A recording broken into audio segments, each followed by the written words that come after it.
ఆరోగ్యవంతమైన వాతావరణంలో తయారు చేయబడిన కమ్మని ఊరగాయలు, పొడులు, వడియాలు మరియు అప్పడాలు జంధ్యాల ఫుడ్స్. నమస్తే, welcome to Suman TV news. నేను మీ సాయి. ఏపీ ఎన్నికలు మరికొద్ది రోజుల్లోనే జరగనున్నటువంటి నేపథ్యంలో ప్రచార పర్వంలో అన్ని పార్టీల నేతలు మరింత ఎక్కువగా ప్రచారాన్ని కొనసాగిస్తూ మాటల తూటాలు కూడా పిలుస్తున్నారు. దీనిలో భాగంగా ఏపీసీసీ అధ్యక్షురాలు వైఎస్ షర్మిల తాజాగా ప్రెస్ మీట్లో చాలా ఘాటైనటువంటి విమర్శలు, వ్యాఖ్యలు చేయడం జరిగింది. అవినాష్ గురించి, ప్రధాని మోడీ గురించి కూడా ప్రత్యేకంగా మాట్లాడుతూ తనదైనటువంటి శైలిలో తీవ్రమైనటువంటి విమర్శలు చేశారు. సో దీనికి సంబంధించి మనం మాట్లాడదాం. మనతో పాటు Suman TV news chief editor గారు ఉన్నారు, కేశవ్ గారు. సార్ నమస్తే. నమస్తే సార్. ఒకవైపు మోడీని, మరొక వైపు వైఎస్ అవినాష్ని at a time YS Sharmila target చేసినట్టుగా కనిపించింది. గతంతో పోలిస్తే ఈసారి ఇంకా మాటల తూటాలను పదును పెంచి మరీ దాడి చేసినట్టుగా కనిపించింది. ఎలా చూడొచ్చు అంటారు ఆమె వ్యాఖ్యలని? ఎలక్షన్ డేట్ దగ్గరకు వస్తున్న కొద్దీ హీట్ పెరుగుతూ ఉందన్నమాట.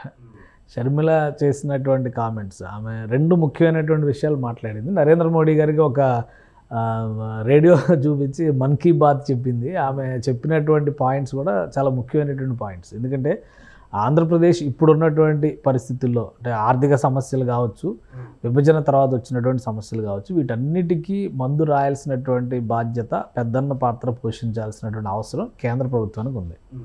కేంద్ర ప్రభుత్వం ఆ పాత్రని సమర్థంగా నిర్వహించలేదు అనేది షర్మిల చేస్తున్నటువంటి ఆరోపణ. అట్ ద సేమ్ టైం గత ప్రభుత్వం, అంటే 2014 నుంచి 19 వరకు ఉన్న ప్రభుత్వం సరిగా పనిచేయలేదు కాబట్టి ఆంధ్రప్రదేశ్ ప్రజలు తిరస్కరించారు. మళ్ళీ 2019 నుంచి 24 వరకు జగన్మోహన్ రెడ్డి గారికి అవకాశం ఇచ్చారు. ఇప్పుడు ఈయన పనితీరు ఎలా ఉందనే దాని మీద కూడా రేపు రెఫరెన్స్ ఇస్తారు, అంటే రెఫరెండం ఇస్తారు ఒక రకంగా చెప్పాలంటే. సో ఈ క్రమంలో షర్మిల చేసినటువంటి ఆరోపణలు, వారు గెలిచినా వీరు గెలిచినా ఇద్దరు నరేంద్ర మోడీతో మాత్రం ఫ్రెండ్షిప్ కంటిన్యూ చేస్తున్నారు. రాష్ట్రానికి ఒరిగింది ఏమిటి అనేది ఒక ప్రశ్న. ఇప్పటికీ కూడా కరోనా కష్టకాలంలో కూడా ప్రజల్ని ఆదుకుంది కాంగ్రెస్ ప్రభుత్వం తీసుకొచ్చినటువంటి ఎన్ఆర్ఈజిఎస్, ఎంప్లాయ్మెంట్ గ్యారంటీ స్కీమ్ అని చెప్పని గ్రామీణ ప్రాంతాల్లో ఏదైతే నడిపిస్తున్నారో అలాంటి పథకాలే ఆదుకున్నాయి. పనికి ఆహార పథకం లాంటివి కానీ, అలానే ఆహార భద్రత చట్టం లాంటివి కానీ ఇవి ఆదుకున్నాయి. వీటిని అమలు చేసింది మాత్రమే నరేంద్ర మోడీ, కేంద్ర ప్రభుత్వం. అందుకని ఆంధ్రప్రదేశ్ ప్రజలకి కొన్ని ఆకాంక్షలు ఉన్నాయి, వాటి గురించి మీరు మాట్లాడండి అంటూ ఆమె టేప్ రికార్డర్ అది చూపిస్తూ, అదే రేడియో ఇది చూపిస్తూ మన్ కీ బాత్ని ఇప్పుడు ఏపీ ప్రజల మన్ కీ బాత్ అనేటువంటిది క్యాంపెయిన్ చేస్తున్నారు షర్మిల గారు. కాకపోతే ఏంటంటే ఆమె ఓన్లీ కడపలోనే క్యాంపెయిన్ చేయకుండా ఆంధ్రప్రదేశ్ అంతటా చేసుంటే బాగుండేది. ఎందుకంటే ఆంధ్రప్రదేశ్ ప్రజలందరి సమస్య, ప్లస్ ఆమె ఆంధ్రప్రదేశ్ కాంగ్రెస్ రాష్ట్ర అధ్యక్షురాలు.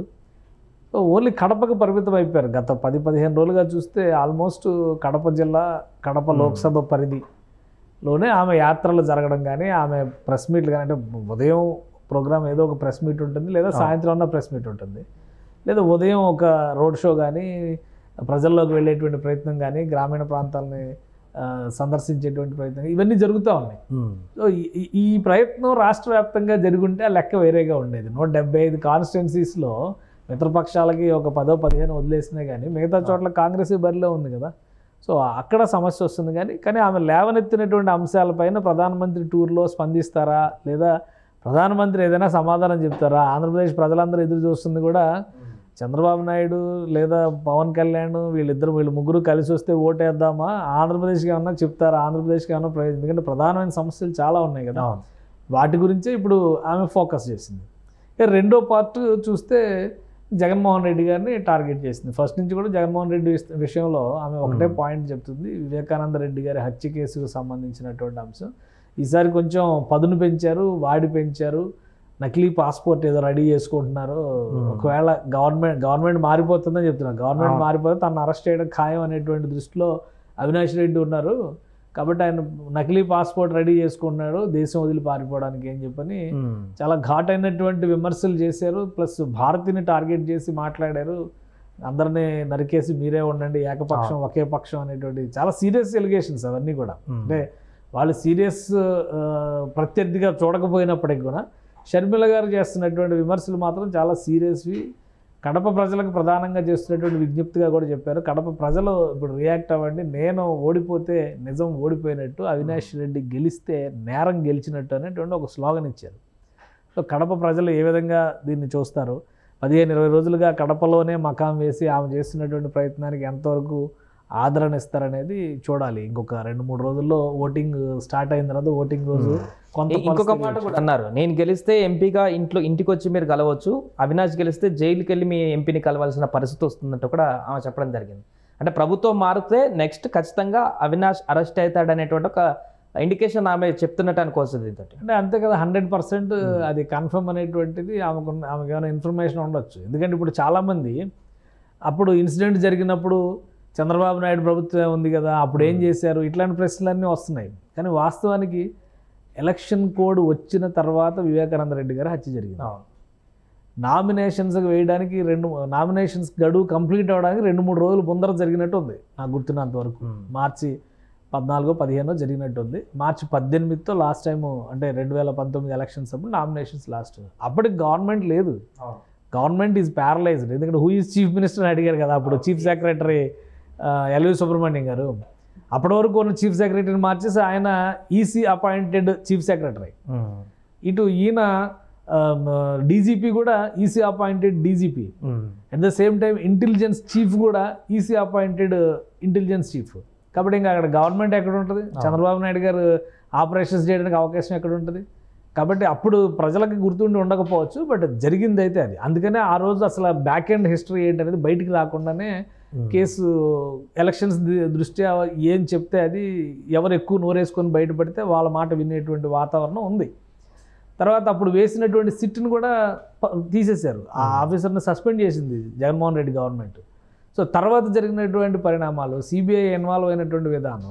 ఆమె ఇంకో క్వశ్చన్ కూడా అడిగింది, సిబిఐ లాంటి వ్యవస్థ ఒక నేరస్తుడు అనేటువంటి అనుమానం ఉన్న వ్యక్తిని అరెస్ట్ చేయడానికి వస్తే లోకల్ పోలీసులు బెదిరిస్తే తోకముడిచి పారిపోవడం ఏంటి, ఇది మీ ఇద్దరి మధ్య అండర్స్టాండింగ్ కాదా అని అడుగుతున్నారు ఆమె. సో దానికి కూడా సమాధానం చెప్పాలి. కాబట్టి ఇదంతా ఏంటంటే ఆ కేసు మొత్తం అది ఒక కుటుంబ వ్యవహారం లాగా జగన్మోహన్ రెడ్డి గారి ఫ్యామిలీ డిసైడ్ చేస్తుంది. షర్మిల అండ్ సునీత గారు మాట్లాడుతుంది ఏంటంటే నేరమే, నేరానికి శిక్ష ఉండాలి కదా అనేటువంటి ప్రశ్నను రైజ్ చేస్తున్నారు. సో ప్రజలు ఏమి నిర్ణయం తీసుకుంటారో, అయిపోయింది అనేటువంటి దీనిలోకి వెళ్తారా, లేదా వివేకానంద రెడ్డి గారు 30 సంవత్సరాల పాటు, దాదాపు 30-35 సంవత్సరాల పాటు అక్కడ లోకల్ రాజకీయాలను ప్రభావితం చేసినటువంటి వ్యక్తి. రాజశేఖర రెడ్డి గారు పార్లమెంట్కి వెళ్తే ఈయన అసెంబ్లీకి, ఈయన పార్లమెంట్కి వెళ్తే ఆయన అసెంబ్లీకి వస్తూ పులివెందుల ప్లస్ కడప ఈ 2 ప్రాంతాల ప్రజల్ని దాదాపు 30-35 ఏళ్ళుగా ఆ కుటుంబం తప్పితే వేరే వాళ్ళు ఎవరైనా 1989లో మొదలు పెడితే ఇప్పటి వరకు వైఎస్ ఫ్యామిలీ తప్పితే కడప ఎంపీ సీట్లో ఇంకొకరు ఎవరు కూర్చోలేదు. పులివెందుల అసెంబ్లీ సీట్లో కూడా వాళ్ళు తప్పితే ఇంకొకరు ఎవరు కూర్చోాల. కాబట్టి పులివెందుల అసెంబ్లీ సీట్ ఇంకా ముందు నుంచే. కాబట్టి ఇవన్నీ దృష్టిలో పెట్టుకునే షర్మిల కొంచెం స్ట్రాంగ్గా ఆ సెంటిమెంట్ని రైజ్ చేసేటువంటి ప్రయత్నం చేస్తున్నారు. మొన్న అక్కడ కమలాపురం ఇవన్నీ వెళ్ళినప్పుడు కూడా వాళ్ళ మేనమామ డబ్బులు ఇస్తే తీసుకోండి, ఓటు మాత్రం ఎవరికి వేయాలో ఆలోచించండి, రాజశేఖర రెడ్డి బిడ్డను ఆశీర్వదించండి అని చెప్తున్నారు. అంటే ఆమె స్టైల్ ఆఫ్ ప్రజెంటేషన్ అనేది డిఫరెంట్గా ఉంది.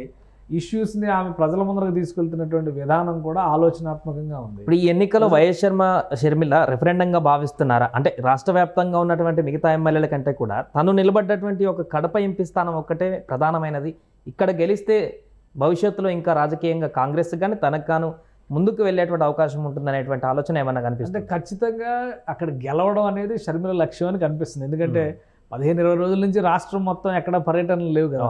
పవన్ కళ్యాణ్ ఇప్పుడు పవన్ కళ్యాణ్ ఒక రీజనల్ పార్టీ అధ్యక్షుడు, ఆయన అటు ఇటు అన్ని జిల్లాలు తిరుగుతున్నారు. ఆయన సొంత నియోజకవర్గంలో గత 15 రోజులుగా ఉన్నటువంటి సమయం అంతా మిగతా నియోజకవర్గాల్లో ఉన్నటువంటి సమయం అంతా. చంద్రబాబు నాయుడు గారు రాష్ట్ర పార్టీ అధ్యక్షుడు కదా, ఆయన కూడా ఆయన నియోజకవర్గంలో ఎంతసేపు ఉన్నాడు, మిగతా చోట్ల ఎన్ని పర్యటనలు చేస్తున్నారు. వీళ్ళందరికీ కూడా రాష్ట్రం మొత్తం గెలిపించుకునేటువంటి బాధ్యత ఉంది కదా. కానీ షర్మిల గారు మాత్రం కడప మీదే ఫోకస్ పెట్టారంటే తన సీటు తాను గెలుచుకుని తీరాలి అనేటువంటి సంకల్పంతో ఉన్నారు. కడప పరిధిలోనే కొన్ని చేరికలు సిట్టింగ్ ఎమ్మెల్యేలుగా ఉన్నవాళ్ళు, వైసీపీ నుంచి వచ్చిన వాళ్ళు, కడప, కర్నూలు ఈ జిల్లాల పరిధిలోనే ఉన్నారు. వాళ్ళందరినీ కూడా వాళ్ళ తరఫున కూడా ఆమె ఎక్కడ క్యాన్వాసింగ్కి వెళ్ళలేదు. సో కడపలోనే ఆమె యాత్రలు చేస్తున్నారు, కడపలోనే ప్రెస్ మీట్లు పెడుతున్నారు, కడపలోనే తన ఎజెండాను ప్రజలకు వివరించేటువంటి ప్రయత్నం చేస్తారు, కడప నుంచే తన జెండా ఎగరాలనేటువంటి ప్రయత్నం చేస్తున్నారు. కాబట్టి కడప పార్లమెంటు సీటు విషయంలో అవినాష్ రెడ్డిని ఓడించి తీరాలి, తను మాత్రం గెలిచి తీరాలనేటువంటి సంకల్పంతోనే ఆమె చేస్తున్నటువంటి స్టేట్మెంట్లు కానీ ఆమె చేస్తున్నటువంటి ప్రయత్నాలు కానీ కనిపిస్తున్నాయి. అంటే ఒక గెలుపు తర్వాత విజయానికి నాంది అవుతుంది అనేటువంటి ఆలోచన కూడా కావచ్చు. ఎందుకంటే కాంగ్రెస్ పార్టీ నాయకులు ఒకటే మాట చెప్తున్నారు, ఈసారి మేము అధికారంలోకి వస్తామని చెప్పడం లేదు. తులసిరెడ్డి గారు లాంటి వాళ్ళు చెప్తున్నారు వైనాట్ కాంగ్రెస్ అనేటువంటి మాట. వైనాట్ కాంగ్రెస్ అనేటువంటి మాటను యాక్సెప్ట్ చేయొచ్చు. 175 అడగట్లేదు కదా కాంగ్రెస్, 5-10 అడుగుతున్నారు కదా. ప్రజలు కూడా కాంగ్రెస్ 10 ఏళ్ళు వెలేసారు కదా, ఇంక అంతకంటే ఇంకేమి చేస్తారు ప్రజలు మాత్రం. కాబట్టి బలమైన నాయకులు ఉన్న చోట కావచ్చు, బలపరుస్తారు తమ వాదాలని, తమ బాధల్ని తీరుస్తారనే అటువంటి నమ్మకం ఉన్న చోట కావచ్చు, లేదా షర్మిల లాంటి పెద్ద ఫ్యామిలీ నుంచి వచ్చినటువంటి హిస్టరీ ఉన్న నాయకులు కావచ్చు, ఇట్లాంటి వాళ్ళలో ఎవరినో ఒకరు 4-5 గెలిపించవచ్చేమో, చెప్పలేము. అంటే ఫీడ్బ్యాక్ ఎలా ఉంది, సర్వేలు ఏం చెప్తున్నాయి, ఇవన్నీ కూడా అప్రస్తుతం. ఫైనల్గా ప్రజలు చెప్పేటువంటి జడ్జిమెంటే ఫైనల్ కదా. లాస్ట్గా జడ్జిమెంట్ ఎవరు ఊహించని పరిణామాలు ఎన్నో జరుగుతున్నటువంటి పరిస్థితి మనం చూస్తాం. కాబట్టి షర్మిల గారు కూడా అదే విషయంలో చెప్తున్నారు.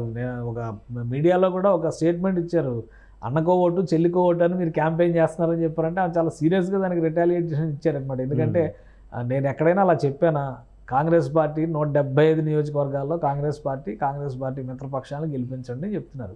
కాబట్టి ఆమె ముందు కడప నుంచి కాంగ్రెస్ని బలోపేతం చేసేటువంటి ప్రయత్నాన్ని ప్రారంభిస్తున్నట్టుగా ఉంది. ప్రజలు ఎంతవరకు ఆమె ప్రయత్నాలకి అండగా నిలుస్తారు, అలానే నిజంగానే ఆమె చెప్తున్నట్టుగా కడప ఎంపీ సీటు విషయంలో షర్మిల వైపు జనం మొగ్గు చూపుతారా అనేది కూడా ఒక ఆసక్తికరమైనటువంటి అంశం. వివేకానంద రెడ్డి హత్య కేసు ఒక ప్రధాన ఎజెండాగా చెప్పలేకపోయినప్పటికీ కూడా అది ఒక ప్రభావవంతమైనటువంటి అంశంగా మాత్రం రాజకీయాల్లో కనిపిస్తుంది. కాబట్టి ఈ ఫలితాల తర్వాత ఆ విషయంలో ఇంకెంత ముందడుగు పడుతుంది, ఒకవేళ గవర్నమెంట్ మారితే కనుక ఆమె చెప్తున్నట్టుగా నిజంగానే గట్టి చర్యలు తీసుకోవడానికి అవకాశం ఉండొచ్చు. ఎందుకంటే సిబిఐని అప్పుడు అడ్డుకునే వాళ్ళు ఎవరు ఉంటారు కదా, లోకల్ పోలీసు కూడా సపోర్ట్ చేయాల్సి వస్తుంది కదా. చాలా పెద్ద వాళ్ళని అరెస్ట్ చేసి, జగన్మోహన్ రెడ్డి గారిని అరెస్ట్ చేస్తే మొత్తం అతలాకుతలం అయింది అనుకునేటువంటి సమయంలో కూడా మరి ఆయన అరెస్ట్ చేసి తీసుకెళ్ళినటువంటి పరిస్థితులు చూసాం కదా మనం. సో అంతకంటే పెద్ద లీడర్ ఎవరున్నారు ఈ మధ్య కాలంలో? తర్వాత చంద్రబాబు నాయుడు గారిని మొన్న అరెస్ట్ చేశారు కదా.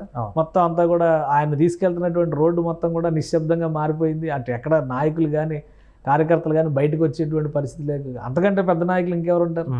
జగన్మోహన్ రెడ్డి గారును ఈయన కంటే చంద్రబాబు నాయుడు కంటే పెద్ద నాయకులు ఇంకెవరు? అంటే అంతకంటే జనాకర్షణ లేదంటే అంతకంటే ప్రజాభిమానం వెలువ ఉన్నటువంటి వ్యక్తి అవినాష్ రెడ్డి, ఆయనకి కడపలో అంత పట్టుంది అంటే ఏమో చూడాలి. ఎందుకంటే లాస్ట్ టైం ఆయన హాస్పిటల్లో ఉంటే బయట పోలీసులు చేసినటువంటి హడావుడి, అరెస్ట్ చేస్తే అతలాకుతలం అయిపోద్ది అనేటువంటి మాటలు, ఇవన్నీ కూడా ప్రజలు చూశారు, మీడియా చూసింది, అందరికి కూడా తెలిసింది. నడుస్తున్న చరిత్రే కదా. ఇప్పుడు పాత హిస్టరీ అయితే ఎవరు గుర్తులేదు అనుకోవచ్చు, లేదా అప్పటి వాళ్ళు ఇప్పుడు లేరు అనుకోవచ్చు. బట్ కళ్ళెదురుగా కనిపిస్తుంది కాబట్టి అందుకనే అంత ఘాటుగా రియాక్ట్ అవుతున్నారు. నకిలీ పాస్పోర్ట్ తయారు చేసుకుంటున్నారు. ఎందుకంటే కోర్టు ఆయనకి బెయిల్ ఇచ్చేటువంటి, ముందస్తు బెయిల్ ఇచ్చేటువంటి సమయంలో కొన్ని కండిషన్స్ పెట్టింది ఆయనకు కానీ, ఆయన తండ్రి గారు భాస్కర్ రెడ్డి గారికి కానీ. వాళ్ళు ఇంటిమేషన్ లేకుండా, సమాచారం లేకుండా వాళ్ళు దేశం విడిచి వెళ్ళడానికి కూడా అనుమతి లేదు నాకు గుర్తున్నంత వరకు. ఒకవేళ అలాంటివి ఉన్నాయి కాబట్టి ఆయన పాస్పోర్ట్ కాకుండా నకిలీ పాస్పోర్ట్ ఏమైనా చేస్తున్నారా? ఎందుకంటే ఆమె చెప్పేటువంటి మాటలు కొన్ని అటు ఇటు చూస్తే కనుక ఏమో జరగచ్చేమో అనేటువంటి అనుమానం కలిగించే విధంగా ఉన్నాయి. కాబట్టి అందుకనే అంత సంచలనాత్మకంగా ఆమె కామెంట్ చేసినట్టుగా కనిపిస్తుంది. ఒకవేళ అలాంటి ప్రయత్నాలు ఏమైనా జరిగితే, ప్రభుత్వం మారేటువంటి పరిస్థితి ఉంటే కనుక ఖచ్చితంగా దానికి తగ్గట్టుగా ప్రభుత్వ వ్యవస్థలు స్పందించాల్సినటువంటి అవసరం కూడా ఉంటుంది. రైట్. మొత్తానికి అది వైఎస్ షర్మిల తాజాగా ప్రెస్ మీట్లో మాట్లాడినటువంటి మాటలైతే కొంత ఎక్కువ హీట్ పుట్టించేలానే కనిపిస్తుంది కడపలో. ఒకవైపు మోడీని టార్గెట్ చేస్తూ, మరొక వైపు వైఎస్ అవినేష్ను టార్గెట్ చేస్తూ నేరుగా మాట్లాడినటువంటి మాటలైతే కడప ప్రజలకైతే కొంత ఆలోచించుకునేటువంటి అవకాశాన్ని ఇచ్చేట్టుగా కనపడుతుంది. దీన్ని ఈమె చెప్పినటువంటి వ్యాఖ్యలను కూడా విస్తృతంగా చర్చించేటువంటి ఒక ప్లాట్ఫామ్గా మారినటువంటి పరిస్థితి నెలకొంది. సుమన్ టీవీలో మీ పర్సనల్ అండ్ బిజినెస్ ప్రమోషన్స్ కోసం కింది నెంబర్కి కాంటాక్ట్ చేయండి.